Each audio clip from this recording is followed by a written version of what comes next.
প্রিয় দর্শক, আসসালামু আলাইকুম। এমএস কিচেন থেকে সবাইকে ওয়েলকাম জানিয়ে আজকের এপিসোডটি শুরু করছি।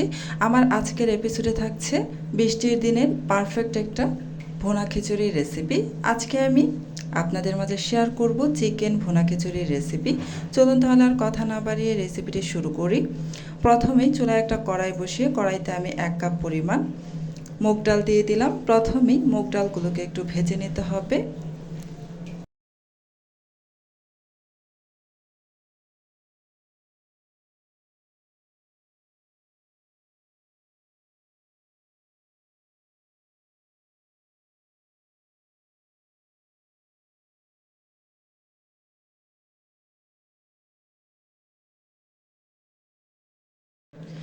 খিচুড়ি রান্নার পূর্বে মুগ ডালটা খুব ভালোভাবে ভেজে নেবেন, এতে করে খিচুড়ির টেস্ট পারফেক্ট হবে।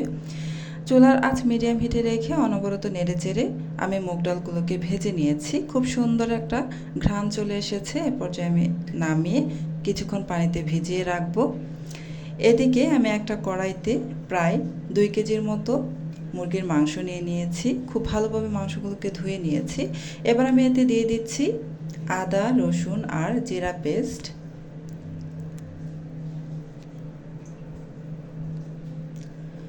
আরও দিয়ে দিচ্ছি এখানে তেজপাতা, দারুচিনি আর এলাচ। এবার দিয়ে দেব মরিচের গুঁড়া, হলুদের গুঁড়া, ধনিয়ার গুঁড়া আর স্বাদ মতো লবণ।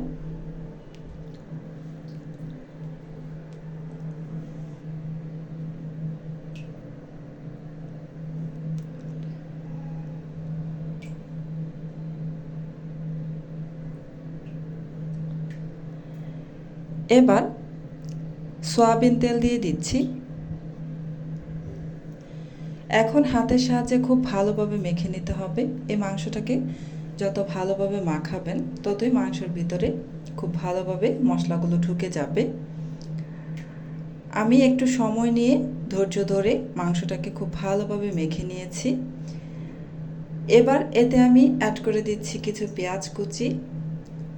পেঁয়াজ কুচিটাকে অ্যাড করার পর আরও কিছুক্ষণ মাংসটাকে মেখে নিব। দেখতেই পাচ্ছেন আমি খুব ভালোভাবে মাংসটাকে মেখে নিচ্ছি।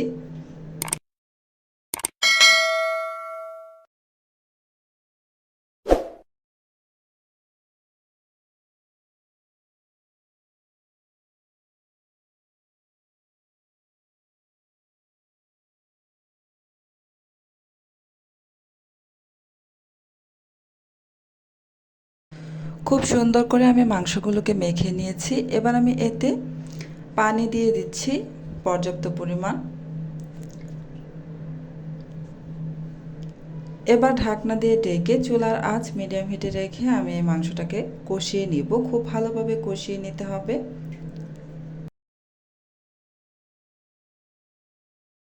কিছুক্ষণ পর পর ঢাকনাটা খুলে একটু নেড়েচেড়ে দিতে হবে। দেখতে পাচ্ছেন আমি ঢাকনা খুলে একটু নেড়েচেড়ে দিচ্ছি।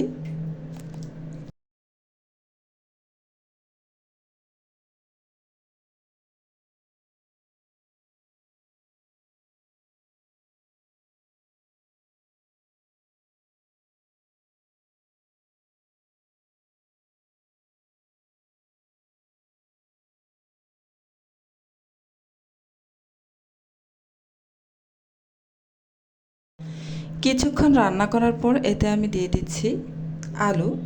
আপনারা আপনাদের পছন্দ মতো এখানে আলু অ্যাড করতে পারেন। আমি খুব বেশি দেইনি, একটি মিডিয়াম সাইজের আলু খোসা ছাড়িয়ে ভালোভাবে ধুয়ে তারপর ছোট ছোট করে কেটে নিয়েছি। আলুটা দেওয়ার পর আরও কিছুক্ষণ নেড়ে চেড়ে মিশিয়ে নিচ্ছি।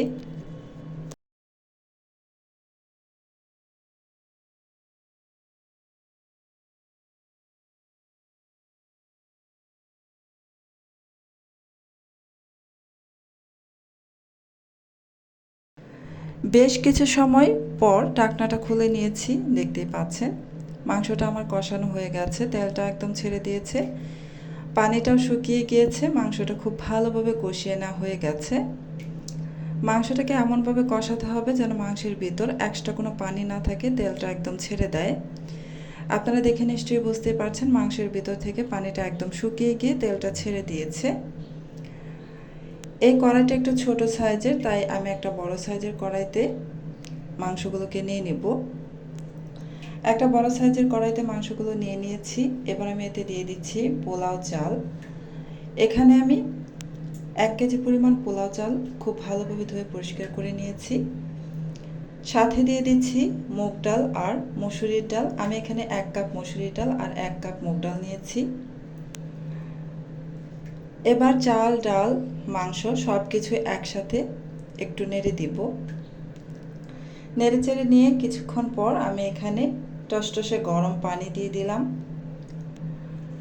এখানে আমি 1 কেজি পোলাও চাল নিয়েছি আর 2 কাপ পরিমাণ ডাল নিয়েছি।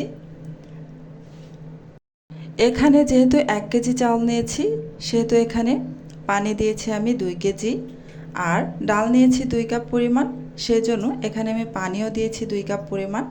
4 কাপ পরিমাণ পানি দেওয়ার কোনো প্রয়োজন নেই, 2 কাপ দিলেই হবে। যতটুকু ডাল নেবেন ঠিক ততটুকুই পানি দিবেন, এতে করে খিচুড়িটা একদম পারফেক্ট হবে। যখন পানিটা বলক চলে আসবে তখন একটু লবণটা চেক করে নেবেন। এই তো কিছুক্ষণ পর পানিটা প্রায় টেনে এসেছে। আমি হালকা হাতে একটু নেড়েচেড়ে দিচ্ছি। এবার ঢাকনা দিয়ে ঢেকে কিছুক্ষণ অপেক্ষা করব। পানিটা যখন টেনে আসবে তখন ঢাকনা দিয়ে ঢেকে চুলার উপর একটা তাওয়া বসিয়ে তারপর তাওয়ার উপর পাত্রটা বসিয়ে দিয়ে কিছুক্ষণ রাখবেন। এতে করেই খিচুড়িটা পারফেক্টভাবে ফুটে উঠবে। এই তো দেখতেই পাচ্ছেন খিচুড়িটা আমার হয়ে গিয়েছে। কত সুন্দর একটা কালার এসেছে আর খেতেও ভীষণ মজার ছিল। আপনারা চাইলে বাসায় এভাবে একদিন রান্না করে দেখতে পারেন। আশা করছি আপনাদের কাছেও অনেক বেশি ভালো লাগবে। আজকের মতো এখানেই বিদায় নিচ্ছি। আল্লাহ হাফেজ।